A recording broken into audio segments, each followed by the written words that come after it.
네, 반갑습니다. 요즘에 꽃이 정말 아름답습니다. 보셨습니까? 네, 봄꽃이 어저께 저도 이제 벚꽃을 이렇게 보러 갔었는데 너무 아름답더라고요. 그런데 제가 이 자리에 서니까 이 자리에 계신 분들이 더 꽃보다 아름다우신 것 같습니다. 우리 한번 이렇게 인사해 볼까요? 우리 옆에 계신 분들에게 꽃보다 아름다우십니다. 꽃보다 아름다우십니다. 네, 우리 벚꽃보다 봄꽃보다 더 아름다우신 분들과 함께 말씀을 나누게 되어 참 기쁩니다.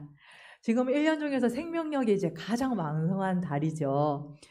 봄의 절정입니다. 이제 정말 나가서 봄꽃들 그리고 이제 햇볕을 이렇게 누리고 싶은 그런 생각이 드는데요.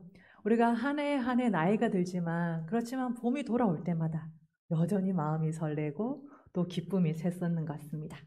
우리 사랑하는 사람이 있다면 이 아름다운 계절 놓치지 마시고 꼭 아름다운 꽃 속에서 이제 고백을 하시기를 바랍니다. 네, 저희 부모님은 경상도 분이시고요. 저는 부산에서 태어났습니다.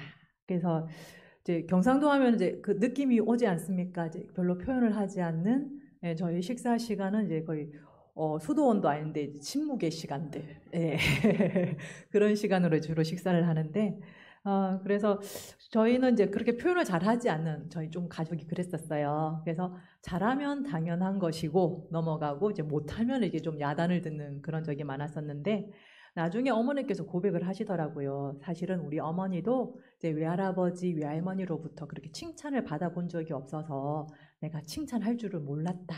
이게 나중에 이렇게 고백을 하시기도 했습니다. 저희 어머니는 항상 진실과 사실만을 말씀하시던 농담이 없으신 분이셨는데요. 제가 20대 초반에 되었을 때 문득 이런 생각이 드는 거예요. 아니, 그 어머니가 나를 한 번도 예쁘다라는 말을 해준 적이 없는 거예요. 그래서 고슴도치도 자기 자식은 예쁘다라고 하는데 우리 어머니가 그런 말씀을 내가 들은 기억이 없구나. 그래서 한번 제가 이제 궁금하니까 이렇게 물어봤거든요. 네, 우스갯소리로 한번 이렇게 어머니 나 이쁩니까? 이거는 이제 이런 게 아니고 이제 경상도 버전으로 하면은 엄마 나 이쁘나? 이렇게 딱 물어봤는데 저는 당연히 어머니가 그냥 아니어도 그래라고 넘어갈 줄 알았어요. 근데 저희 어머니께서 정색을 하시는 겁니다. 곰곰이 생각을 하시는데 그 순간 굉장히 당황스럽고 그 시간 침묵의 시간이 굉장히 길었는데 한참을 생각하시다가 우리 어머니가 이렇게 말씀하시는 거예요. 우리 딸은 잘생겼지. 그러시더라고요. 그래서 그 말 듣고 엄청난 깨달음을 얻었습니다. 제가 20대 중반부터 계속 타지 생활을 했는데 사람들과 이야기를 하다가 이 사람이 진실을 말하는가 그렇지 않은가를 이렇게 크게 구분할 수 있는 기준점을 얻기도 했습니다. 제가 20대 중반부터 집을 떠나서 살았기 때문에 주일 저녁이면 항상 어머니께 전화를 드립니다. 전화를 하면 이제 어느새 이제 세월이 가다 보니까 저도 이제 어머니랑 이제 친구처럼 이렇게 이야기를 하는데 얼마 전부터 저희 어머니께서 어떤 목사님의 말씀과 강의를 이렇게 들으시더니 큰 깨달음을 얻으시고 전화가 이제 끝날 때쯤이면 꼭 이렇게 말씀하시는 거예요. 우리 딸 사랑해 고마워. 처음에 그 말 들었을 때 굉장히 놀랐어요. 아니 이게 뭐지? 이게 뭐지? 이런 생각이 들었었는데 계속 하다 보니까 저도 이제는 자연스럽게 이제 전화를 끝날 때 되면 네 어머니 저도 사랑해요. 어머니 고마워요. 이렇게 인사를 하게 되더라고요. 사실은 그전에도 어머니는 저를 사랑하시고 나도 어머니를 사랑했지만 이것을 이렇게 말로 표현을 해보니까 사뭇 마음이 다르더라고요. 그래서 오늘 집에 가시면 꼭 우리 남편분에게, 아내분에게, 이제 부모님이나 자녀들에게 꼭 사랑한다.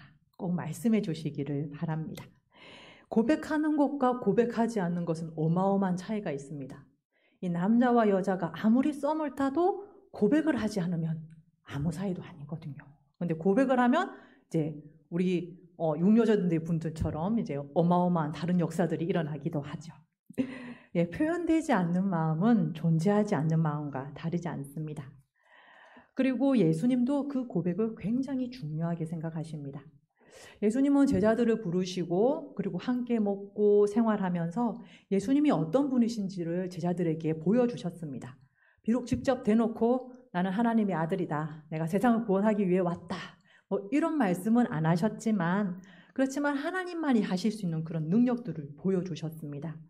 눈먼 자의 눈을 뜨게 하고 불치병들을 고치시고 무리를 걷기도 하시고 그리고 죽은 자를 심지어 살리기도 하셨죠. 5병이어로 5,000명, 7병이어로 4,000명 이렇게 정말 어마어마한 기적들을 보여주시면서 하나님의 능력 그리고 하나님의 나라를 맛보게 해주셨습니다. 이렇게 예수님은 자신이 누구인지 삶으로 알려주시고 가르쳐 주셨죠. 그러니 과연 제자들이 이것을 잘 깨달았을까 궁금하시지 않겠습니까? 예수님에 대해서 이것을 바로 알았을까? 그래서 예수님께서 이것을 궁금해 하실 뿐만 아니라 사실 이것이 굉장히 중요했습니다.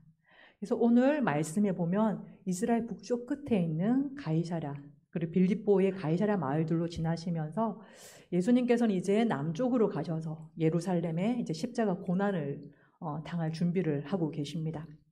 이 마지막 여행에 앞서서 예수님은 길을 걸으면서 마을을 지나가시다가 제자들에게 이렇게 가벼운 농담을 던지듯이 아주 가볍게 이렇게 질문을 던지셨습니다. 그냥 책상에 앉아서 이거 시험이야 이렇게 하는 것이 아니라 은연중에 진심이 묻어나올 수 있도록 이렇게 질문을 던지시죠. 예비 문제 던지십니다. 사람들이 나를 누구라고 하더냐? 시험 문제죠. 제자들이 앞을 다투어서 말을 합니다. 예수님 세례 요한이라고 합니다. 그리고 엘리야라고도 합니다. 선지자 중에 한 사람이라고 합니다. 라고 이렇게 막 이야기를 합니다. 엘리야가 누구죠? 네, 엘리야는 구약에 나오는 선지자들의 대표입니다.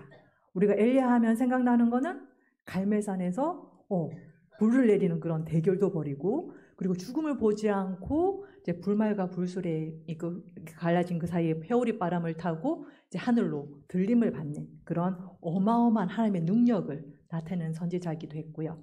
세례 요한이라고 하면 그 당시에 모든 이스라엘 백성이 인정하는 선지자였습니다. 심지어 사두개인과 바리새인 대제사장들도 세례 요한을 선지자라고 아니라고 하면 사람들이 일어나서 돌을 던질까 봐 두려워할 정도로 그 당시 이스라엘 민족에게 엄청난 인정을 받는 그런 사람이었죠.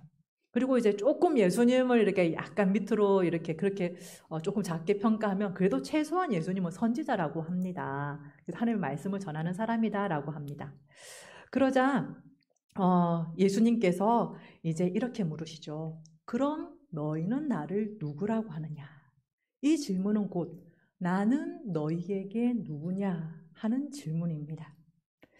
그러자 베드로가 대답을 합니다. 네, 당신은 나에게 그리스도이십니다. 바로 예수님이 기대하시던 대답이었습니다. 그리스도란 우리가 잘 알지만 그러나 우리 다시 한번 이제 복습을 한다면 메시아라고 하는 기름 부음 받은 자라는 말을 히브리어를 그리스어로 옮긴 말이죠. 옛날에 그 이스라엘에서는 이제 기름 부음을 받는 자가 세 사람이 있었습니다. 왕, 제사장, 선지자. 왕은 기름 부음을 받고 하나님을 대신해서 이스라엘 민족을 다스리는 사람이었습니다. 그리고 백성을 위해서 대신 나가서 적군과 싸우는 사람이 바로 왕이었죠. 그리고 제사장은 죄로 인해 멀어진 이스라엘 백성이 다시 하나님과 화해할 수 있도록 제사를 드려주는 그런 하나님과 백성을 이어주는 관계 역할을 하는 것이 바로 제사장이었고, 그리고 선지자는 하나님의 말씀을 받아서 전하는 사람이었습니다. 이스라엘 역사에 수많은 왕들, 그리고 제사장들, 선지자들이 있었습니다. 그렇지만 이 사람들은 모두 불완전한 그리스도였습니다. 오직 예수님만이 진짜 그리스도시고 진짜 왕이시고 진짜로 전혀 오류 없이 하나님의 말씀을 전하시는 선지자이자 그리고 하나님과 우리를 완전히 이어줄 수 있는 진정한 대제사장이셨습니다. 아무튼 베드로는 예수님이 원하시는 대답을 했습니다. 예수님은 나에게 그리스도이십니다. 그러자 예수님도 이제 제자들에게 진짜 고백을 하십니다. 예수님의 진정한 사명에 대해서 이야기를 하시죠. 이제 앞으로 예루살렘에 가게 될 것인데 그 끝에는 내가 고난을 받고 십자가 죽음을 당하고 그리고 사흘 만에 살아날 것이다 라고 가르치기 시작하십니다. 그러자 베드로는 금방 돌아서서 예수님 그러시면 안 된다고 항변하면서 예수님을 꾸짖습니다. 왜냐하면 베드로가 기대했던 고백했던 그리스도는 그런 그리스도가 아니었거든요. 그 예수님의 그 능력, 그 놀라운 불치병도 치유하고 오병이어도 만드는 그 능력으로 저 이제 예루살렘에 올라가서 저 부패한 유대인 지도자들을 몰아내고 로마군도 몰아내고 유대인의 정말 강성한 왕국을 다시 세우고 그리고 자기들도 그 옆에서 동참하기를 원했던 것이죠. 그렇지만 예수님께서는 원하시는 것은 그것이 아니었습니다. 물론 베드로가 앞장을 섰지만 다른 제자들도 다 똑같은 생각이었죠. 그래서 예수님은 다른 제자들을 보시고 베드로를 이렇게 꾸짖으십니다. 사탄아, 내 뒤로 물러가라. 내가 하나님의 일을 생각하지 아니하고 도리어 사람의 일을 생각하는도다. 베드로에게 예수님은 과연 누구셨을까요? 갈릴리 바닷가에서 그물을 던지고 있을 때 예수님이 부르셨죠. 그때와 그리고 3년 동안 예수님과 동고동락한 후에 지금 예수님과 베드로의 관계는 어떻게 변했을까요? 이번 주에 계속 예수님과 이 관계를 생각하던 중에 요한복음 8장의 말씀을 읽게 되었습니다. 요한복음 8장에 보면 예수님께서 일찍 성전에 나가서 말씀을 가르치고 있는데 서기관들과 바리새인들이 음행 중에 잡힌 여자를 끌고 와서 가운데 세우고는 예수님께 도전을 합니다. 선생이요, 이 여자가 간음하다가 현장에서 잡혔습니다. 모세의 율법에 의하면 이런 여자는 돌로 쳐서 죽이라고 했는데 당신은 어떻게 말씀하시겠습니까? 요한복음에 보면 이렇게 묻는 것은 예수님을 고발할 조건을 얻기 위해서였다고 설명합니다. 예수님이 만약 그 여인을 돌로 치지 말라라고 한다면 모세의 율법에 거역하는 것이죠. 그렇다고 그러면 돌로 쳐라라고 이렇게 이야기를 하면 여태까지 예수님이 무슨 말씀하셨습니까? 이런 양 하나를 찾기 위해서 정말 99마리의 양을 다 버려두고 찾아야 된다. 원수도 사랑해야 된다. 70번에 7번씩 용서해야 된다. 그렇게 말한 예수님의 모든 말씀들이 진정성을 잃어버리는 것입니다. 그리고 그 당시는 로마의 지배하에 있는데 오직 로마에서만 사람을 생사여탈, 사형 판결을 내릴 수가 있는데 예수님이 그냥 공식적으로 이렇게 죽여도 된다 판결한다면 로마법을 어기는 것으로 고소를 할 수도 있는 것이죠. 이런 장면을 한번 상상해 보십시오. 예수님이 성전에 앉아서 가르치는데 갑자기 몰려와서 그 사람들이 많이 있을 것이지 않습니까? 그 가운데 서기관과 바리새인들이 이렇게 여인을 붙잡아다가 한가운데 세웠습니다. 이 여인의 마음이 어떨까요? 정말 수치스럽고 부끄럽고 또 너무나 두려운 그런 상황이었을 것입니다. 같이 있던 남자는 어디 가고 이 여자 혼자 이렇게 끌려와 있을까요? 혼자 도망쳤을까요? 그렇다면 사랑하는 사람에게 배신당하고 수많은 사람들의 그 경멸과 모욕과 저주 속에서 정말 이젠 돌에 맞아 죽을지도 모르겠다. 그런 두려움 속에 있던 여인이지 않겠습니까? 그런데 예수님께서 이렇게 대답하십니다. 너희 중에 죄 없는 자가 먼저 돌로 치라. 그러나 사람들은 양심의 가책을 느껴서 한 명씩 한 명씩 그 자리를 떠납니다. 오직 예수님과 여자만이 남았을 때 예수님이 여자에게 질문을 하시죠. 여자여, 너를 고발하던 그들이 어디 있느냐? 너를 정죄한 자가 없느냐? 여인이 대답합니다. 주여, 없나이다. 그러자 예수님께서 말씀하시죠. 나도 너를 정죄하지 아니하노니 가서 다시는 죄를 범하지 말라. 그 이후에 성경에는 이 여인에 대한 이야기가 나오지는 않습니다. 그렇지만 만약 이 여인에게 당신에게 예수님은 누구십니까? 라고 질문한다면 무엇이라 대답할까요? 정말 몸과 마음을 바쳐 사랑했던 남자도 배신하고 무사람들이 손가락질하고 그리고 유대인의 지도자들은 정말 냉엄한 얼굴로 돌로 쳐서 죽여라 이렇게 말하는 그 상황 속에서 정말 죽을 수밖에 없는 그 상황 속에서 예수님이 나도 너를 정죄하지 아니한다 하고 다시 삶을 주시고 다시 기회를 주셨습니다. 그녀에게 예수님은 누구셨을까요?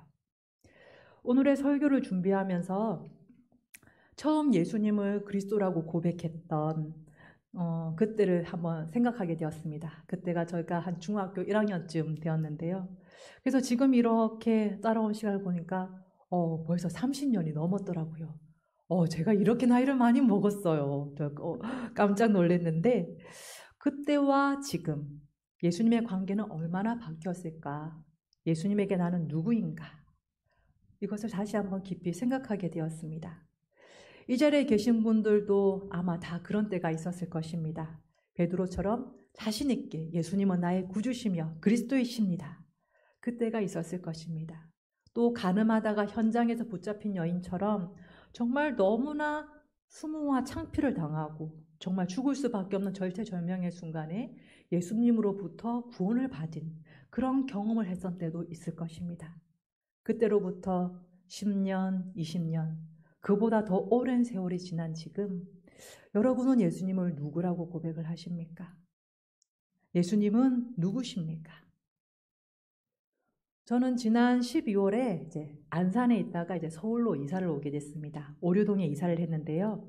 저희 집 근처에 이제 매봉산에서부터 해서 이제 국기봉, 온수까지 가는 이제 구로 올레길이라는 한 4km 정도 되는 산길이 있습니다. 12월에 처음 산에 올랐을 때는 뭐 나뭇잎이 아무것도 없는 앙상한 가지들만 있었습니다. 모두가 다 그저 비슷비슷했죠. 그런데 봄이 되니까 마침내 이 나뭇가지들이 정체를 드러내기 시작하는 것입니다. 진달래도 피고 개나리도 피고 벚꽃도 피죠. 근데 그 풍경이 마치 예수님께서 이들에게 너희는 나를 누구냐라고 질문하시자 이 가지들이 대답하는 것처럼 보였습니다. 예수님은 제게 진달래입니다 하고 정말 분홍빛 아름다운 꽃을 피우고 예수님은 나에게 산수유입니다 하면서 노란 꽃망울을 터뜨리고 예수님은 나에게 벚꽃이십니다 하면서 하얀 꽃을 피우는 그런 모습으로 보였습니다. 예수님께서 너희는 나를 누구냐라고 물으실 때 예수님이 나에게 어떤 분이신지는 바로 이 꽃들처럼 우리의 삶으로 대답해야 하지 않을까요? 조창인의 가시고기를 읽어보신 적이 있으십니까? 가시고기는 암컷이 알을 낳고 떠나면 수컷이 아무것도 먹지 않고 그 알을 지키고 보호를 합니다. 그리고 결국 부화한 새끼들이 아빠 그 가시고기의 살을 먹고 영양분을 얻어서 이렇게 살아나가게 되고 이 수컷은 죽게 되죠.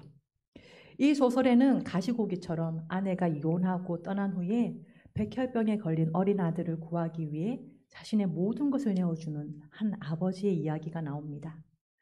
2년 동안 항암 치료를 하는 동안 아버지는 정말 헌신적으로 아들을 간호합니다. 아들의 눈빛만 봐도 어떤 것인지 이해할 수 있을 정도로 아들을 깊이 사랑하죠. 그렇지만 이 병이 그렇듯이 이 2년 동안의 모든 재산을 결국은 다 처분하게 됩니다. 도저히 가망성이 없다 포기했었는데 기적적으로 골수 기증자를 발견하게 됩니다. 근데 돈이 문제지 않습니까? 이 병원비를 마련하기 위해서 아버지는 아무런 거리낌 없이 장기 매매를 하려고 합니다. 그러다가 검사를 받던 중에 자기에게 벌써 간암 말기라는 그런 진단을 받게 됩니다. 의사는 이렇게 말하죠.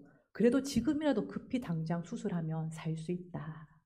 그런데 조금이라도 늦어지면 가망성이 없다라고 이야기를 하죠.